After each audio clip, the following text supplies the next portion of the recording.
Why a big raise to Social Security benefits through the cost of living adjustment may not actually be the best thing in the world. I have all the details and what you need to know about this right here in the video. Let's get right into it.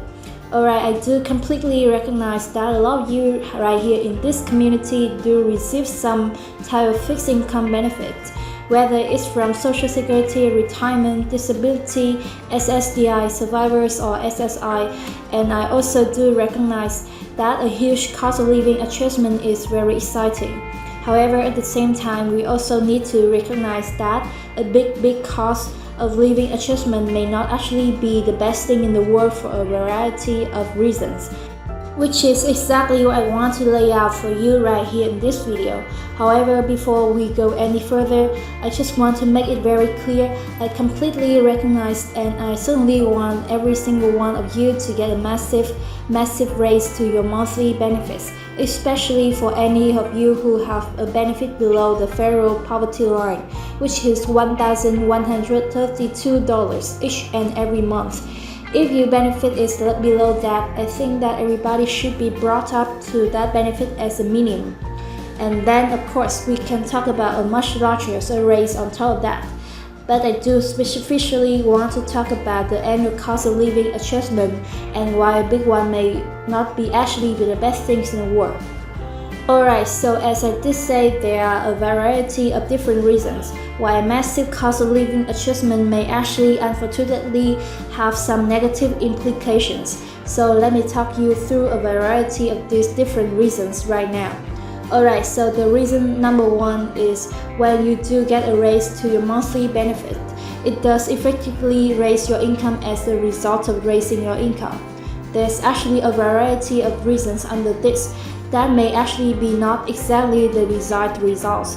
Reason number one would be in the event that this raises your benefits so much or your income just enough, it may actually pump you into higher tax bracket, or it may even bump your income into the threshold of where all of a sudden now you got to start paying taxes because your income is above and beyond the thresholds of what could otherwise be eliminated as a result of the standard reduction.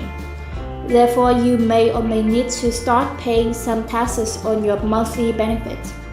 So in a time right now when people are struggling with not enough money and not enough food in the table and not enough everything out there right now, all of a sudden a massive cost of living adjustment, which looks really good because it's gonna result in more money in your pocket every single month, means that now your income has increased, which don't get me wrong, that's a great thing, congratulations.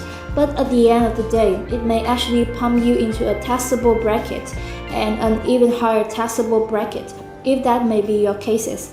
Now at the same time, we also recognize this as well. As your income goes up, that means that your potential for extra benefits, as in possibly SNAP benefits, otherwise known as Supplemental Nutrition Assistance Program, some people call it food stamps, may actually be reduced. Or if your income falls into the threshold where you're above the threshold of what is actually eligible to receive these benefits, they may actually come out and say, I'm sorry, your income is above the threshold, you no longer qualify for monthly benefits. Again, not a good situation. So on one hand, you get a little bit of a raise as the result of the cost of living adjustment, and number two, they may take away some of your other benefits, as in reduce them or completely remove them, because now your income is above the threshold in which make you eligible for these benefits. Now the same thing goes with other benefits like utility assistance, housing assistance, food assistance, of other programs. There's all kinds of different programs out there right here right now that are available to the low income and fixed income. However, generally in the use of income thresholds to determine your eligibility, and a lot of times those income thresholds are pegged against the federal poverty line. Now let's quickly talk about Medicare for just a second here. Now I know that everybody here in the community does not necessarily have Medicare, but let's just quickly talk about this because this is another very important reason then we need to add to the total list here. So as we do recognize when the cost of living adjustment goes up substantially, it's based on inflation, right? Now this is actually another point here that I wanted to point out as well. The annual cost of living adjustment is part of the real inflation, or let me take that back, inflation, whether it's real inflation, are they actually packing into the real inflation? But the fact of the matter is, it is packed to inflation. So if we get a massive cost of living adjustment, which is looks like it's probably going to be around 8.5% for 2023. In the event that does had happened, here's the thing. That just means that inflation is significantly higher, because that has determined the cost of living adjustment for that actual year, right? So big color means good, more money, but it also means that inflation is also very, very high, right? So that's one thing that we need to take into consideration as well. Next, like I said, we're going to talk about Medicare for a second. So let's go back to that and talk about Medicare for a second. Everybody is looking for more compensation at the same time that Medicare Part B premiums are likely going to adjust that significantly higher as well. Once again, digging into your cost of living adjustment.